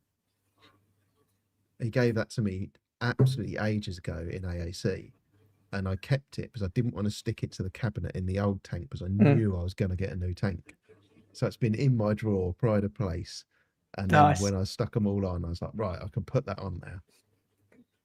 When he gave me a sticker, I asked, like, it smelled lovely. I was like, where'd you get these scented stickers from? And he was like, what the fuck are you talking about? And I was like, the sticker just smells amazing. Turns out it was in his car on top of one of those car scent things. Oh, okay. And it had absorbed them all. And I was like, these scented stickers are amazing. But no. I'm just an idiot. Good evening, Melinda. Oh, sorry. Good Hey morning. now. Hey, Melinda. Yeah, I had to put a trackie in my. I just printed a little trackie stand so it didn't get sand all over it, or in it, I should say. And yeah, I just had to place it at the bottom. Had to get my little step to get down there. Yeah. Yeah, I mean, it's- even rocking it out, I don't know what you did, Steve, but I basically had to get in there and was past rocks in and placed them. I couldn't do it from above. I know I could do it from above, but I had to use a step ladder. So I Yeah. had to get several rungs up the ladder so I could actually reach in with it. Yeah. How is the tank doing, Jamie? Sorry, I probably missed that part. Yeah, we're nearly at the end of the ugly phase now. All the cyano is sort of going away. Algae's not too bad. There's a slight greeny brown biofilmy algae on most of the rocks, which just looks like a carpet of bubbles at the end of the day, where it's just gassing off. But the fish are doing most of the work for me. They're just chewing through it. Excellent. I think there's been some comments in this. They're just constantly grazing. Yeah, nice. So That's what yeah, you want. it's going okay. I think the ICP's coming back now to step on old toes. I haven't done a water change yet, and it's been running for 3 months, but I'm going to do one soon as a bit of just as an opportunity to siphon some crap off the base, really. Yeah. But yeah, no, it's going all right. And I say this Sunday is going to be the big transplant day of dismantling the old 6-foot tank and putting most of the coral over. So Oh wow. Okay. yeah, hopefully have Very something to look at. Yeah. Okay. Dan does it with all of the stickers now. He just tells people they're scented ones. There you go. Memorable. Oh, so there's been a couple of comments on this. Bare hands in the tank. Too lazy to do anything otherwise, but I totally get the argument for, and would, yeah, I think you can be a really good reefer, and that's one of the things that a really good reefer would do. But I think the majority probably don't. Yeah, I mean, I've had infections around my fingernails where I've been pricked by something or even a bristleworm, and it's just all swollen up. Yeah. Like simple, and you think there's a lot of nasty stuff in these tanks that. Yeah, that's very true. So as pallies you might break, and like Steve's just getting a cut in yourself. There's all sorts of Pseudomonas bacteria can get in, and all that sort of. There's loads of nasty stuff, but I've seen even most reef shops now sell those sort of arm length latex gloves. Yeah. I mean, they definitely come in handy, don't they, for other things as well to do. I call with them the cow tank. gloves. Yeah, they are like the veterinary stuff, aren't they? But I think I'm the same. Hands straight in. In professional terms, on a live official platform, I recommend you wear gloves in your fish tank. Yeah. Yeah, For yourself and for the tank. Yeah. It's the right thing to do.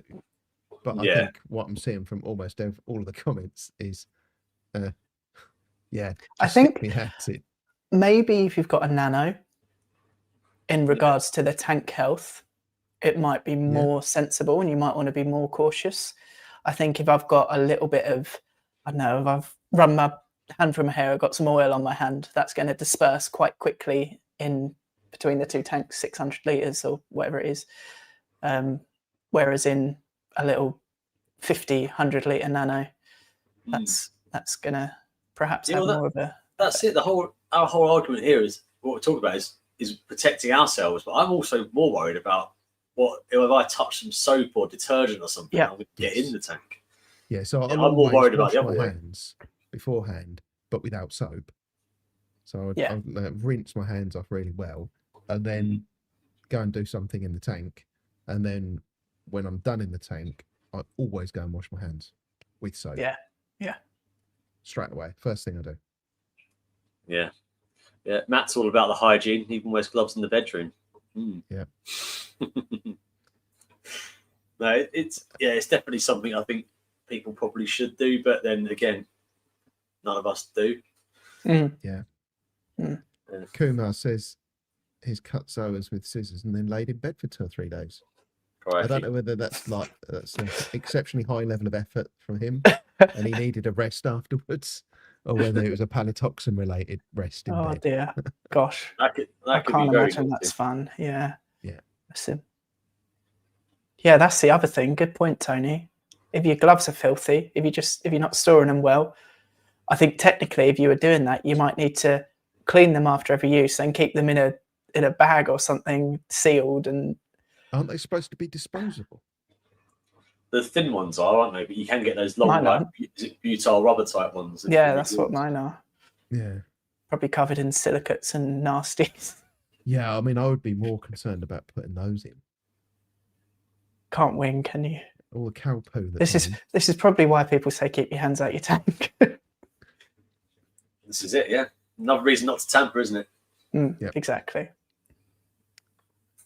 What else have I got in my list of topics here? Nutrient control. So we can talk about your roller mat. We did talk about it a little bit earlier, Jamie, but I really liked that. So is yours on? Does everything go through your mat? Yeah, everything goes through it. Yeah, I just find the video file again. I just find that nowadays we've gone the opposite. So when I got into reefing 20 years ago, our tanks were filthy. You know, there was phosphate through the roof. We didn't even test for it. Nitrates through the roof. Water was brown. All that they were filthy. We've gone completely the other way now. I think our tanks are too clean. I know it's not just me that struggles, but a lot of people I spoke to struggle with too low phosphate, too low nitrate. We're taking too much out. So I think with the roller mats, they're a fantastic bit of kit, but I've run mine on a bypass so that not everything goes through it. So I think they take out too much. So I like to have mine pump fed, and so a proportion of water doesn't go through it. So nice. Let me just go back a little bit more. So this is the sump. So I love all your bits in your sump. So that's my first filter. Yeah. And then the water comes under this baffle, so it's a low level baffle. So the water hits that Eheim pump pretty much straight away. and then that pump pushes. That's a 2,100 litre an hour pump, so it's pushing quite a bit of water through that. Okay. But plenty gets through. So I've got the skimmer and that in that sort of first filtration chamber to sort of strip out a bit. But I like the idea that still plenty gets through. Yeah, I think there's a lot to be said in regards to particulates, and if you've got a lot of coral, them getting the food that they need. Yeah, so I was thinking about having a kind of a diverter tube and having it so that I could put a percentage of the water through the reef mat like that. But I quite like Jamie's idea where you just let the water dump in and then pump a percentage of it through your reef mat. Yeah, because Yeah, that nice. first chamber is almost like a settlement chamber. So I can occasionally back out if sediment builds up in that chamber because it's not a very turbulent part. So it's not, the filtration and the filter feeding inverts and the MPS corals will take out particulates, hopefully, what they need. And anything surplus, I'll just back out every now and then. I mean, it's not really, it's still in its infancy, really, but that's the plan. And then, I'll just use the reef mat. Still take, the first roll. I've just changed the first roll. It lasted me 16 days, so it's racing through. It's taking out a lot of stuff. Wow. But then that's because I'm cleaning the glass 2 times a day at the minute, and there's loads of stuff coming off. So, well, if you need some replacements, I see that Exodus actually sell aftermarket ones, and they're a little bit cheaper. So if you go on the Exodus website, you can buy direct aftermarket things straight from them. Okay, what, like as in replacement rolls? Yep. Yeah. Will fit a Red Sea roller mat. They're literally called RS, and then the number, either 1200 or 500. RM. Sorry. Ooh. Yes, reef mat. Yeah. Okay. I found them the other day looking for. Let me share my screen. Looking for MP40 parts. Share screen. Tie up that one. Share. And I noticed. If I keep scrolling down. Somewhere in here. Somewhere. We're getting there. Here we go. So roller mat or reef mat 500, reef mat 1200, and reef mat 250, and they do them for the Clarice as well. Interesting. And what's the sort of price point on those? Are they massively different? The 1200 is $10.99 plus VAT.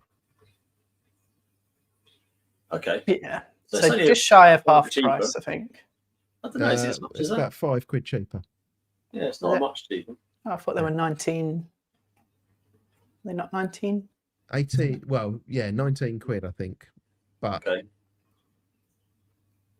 yeah, once you've added Shipping. VAT, Okay. Right. With you. this is Exodus, which is a distributor in the UK, Linda. Yeah, so it's interesting, and you can buy the coral glue and everything there as well. So I just went on there and I picked up glue. I think I was going to get glue, a roller mat, and a new O-ring for the MP40 wet side, and unfortunately they didn't have any stock of the O-ring. That's the bit you wanted. Well, it wasn't. I wasn't looking for. I didn't need one. I just saw that they did them, and it's handy because I spent forever trying to find one on eBay the other week, and I managed to get one in the end. Cool. Nice. Yeah. Good stuff. Good evening, Reefing Radio. Hello. Good evening. But yeah, that's where I run mine, and on the other system, I run it as a pumped unit as well, just to control it better. Yeah, that's I think where you kind of hit the nail on the head. You've got like ultimate control of the amount that's going through there without disturbing your overall turnover. Yeah. I've debated as well about dropping the pump size down, so putting less water through it, so it takes out less, but I can play with nutrient levels that way as well. If I needed to. Yeah. So you can even go DC and turn it up and down depending on where you test. You really could, yeah. You really could. It's It's just another level. So on the nutrient thing as well, and that I've got on my old system, I've got a light reactor, and I'm chucking keto away every month, loads and loads of keto. And I've started playing around with that. So again, with my nitrates and phosphates bottoming out, obviously the first question is why even run it? But I like it. But I can tweak that. I found that if I change the lighting phase by 1 or 2 hours, like if I reduce my lighting phase, phosphate will start to come up. If I increase it, it goes down again. You're really sort of like, it's like you get a God complex. I'm playing with nature here. Like, you should have less light. Yeah. Again, it's that nicety of it's natural as well, you know. I think that's that's the nice thing about that. It's good. I think everyone's system is different, but you get to know the little quirks of everyone of your own system, don't you? How to manipulate things. Yeah. Wanted to get to some news because I'm mindful of the time, and there is a little bit of news. So one of them, I couldn't find anything online, and I wasn't going to share all of my emails on the screen. But I got emailed by Ocean Census. That's weird. Why is that not? Let me remove that. Add. That's a better picture. Yeah. So they take pictures on the Great Barrier Reef and they upload all the pictures, and then the public can go and analyze those pictures. I talked about it in a live stream before. That's how I won the PADI course. They pick like everyone that's done X amount of photo analysis that month. They'll pick 10 winners or whatever, and they all get a prize. They have just recorded and witnessed the first corals that have been planted on the Mars reef stars. You know, that Jamie was talking about. Mars Bar Company make these rebar stars that are covered in epoxy and then rolled in sand. They put some corals on these reef stars, and then they have now witnessed those corals spawning off of the stars in more reef on the Great Barrier Reef, which I thought was great news. And you see some epic, of the so reef a man-made reef is now going through a spawning cycle. Brilliant. That completes the circle, didn't it? Yeah, and it's the first one, so it was really good that's happened. Yay! I hadn't seen that. Next thing. Well, this was the weird thing. It's not online anywhere. I just got an email about it, which I found really bizarre. That's We really must tell Steve. We must tell Steve. Well, clearly it wasn't just to me. It was to everyone that's registered with them. But I just found it weird that it wasn't just like on the internet. And then I found this article on Oceanographic. It's saying don't write off our corals just yet. It was quite an interesting article, and I'll kind of scroll through, but I'll summarize it as well. So it was basically saying that the reefs and the people that depend on them are now starting to fight back after this fourth global bleaching event, and that because that affected 80% of the reefs worldwide. They're now saying that they're finding pockets of reefs that are finding more resilience than other places, and they're saying they all tend to have a few things in common: strong currents, healthy fish populations, and a connection to cooler, deeper water. So I'm guessing the current and the proximity to the cooler, deeper water is meaning that they're not sitting at that hot temperature for extended periods. They get cooled back down again. Exactly what Dong was talking about. The high flow, you know, it's quite easy to logisticize. Is that word? That the high flow would remove the heat, just as if you were standing, I don't know, in a wind storm. In a breeze, yeah. That makes a lot of sense. It's, interesting. They also said in Fiji there were reefs that lost more than half their coral, and they rebounded within 4 years. Nice. In the Seychelles, reefs have recovered more quickly from the 2016 heat wave compared to the 1998 heat wave, showing that they're actually building their own resilience. Mm. Yeah. And the general theme of the entire article is that the sorry, I just got notification that my camera battery's died. Sorry. And that all of this doom and gloom, they're a little bit worried that people are going to go, oh well, everything's going to die anyway. Yeah, sure. Let's not bother trying anymore. Yeah. So they're saying, actually, we need to keep trying. Yeah. We need Mother Nature's very resilient. We need Yeah. to just buy it a bit more time. The trouble is Work its way through.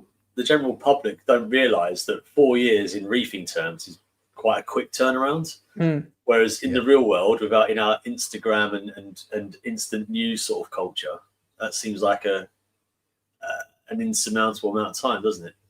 But 4 years in a reefing world, that's brilliant. Yeah, really, really good. Yeah.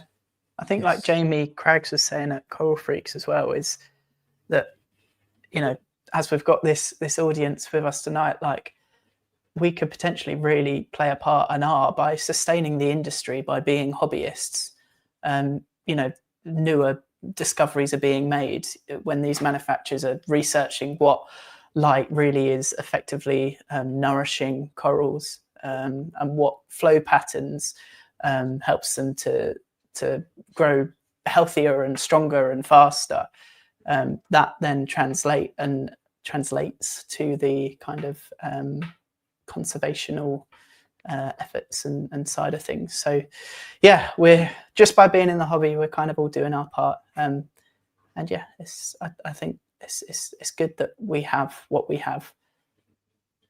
I think so. It's just like the more everyone talks about it, isn't it? Just yeah, because every time people come, like friends and family that aren't reefers, come to our house and ask all these questions about the reefs, it inevitably turns back round to like, well, when I was on holiday in Egypt, I saw all of this stuff, and I was like, well, actually, and then you start a conversation about it won't be there in 10 years' time, if, you know, blah blah blah.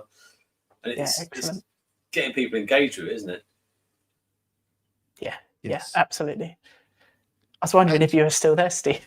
Yeah, I'm still here. Sorry, I tried to turn it back on again. I said to Jamie earlier on in the stream, I had a USB hub die earlier, and I haven't quite recovered fully from it. I don't quite know what's going on. My last bit of news that I wanted to share is that there is a little impromptu reef meet on the 29th of November at Aquatic Emporium. That's only supposed to be spelt with one Q, not two. But I don't know if you can guess who's going to be there.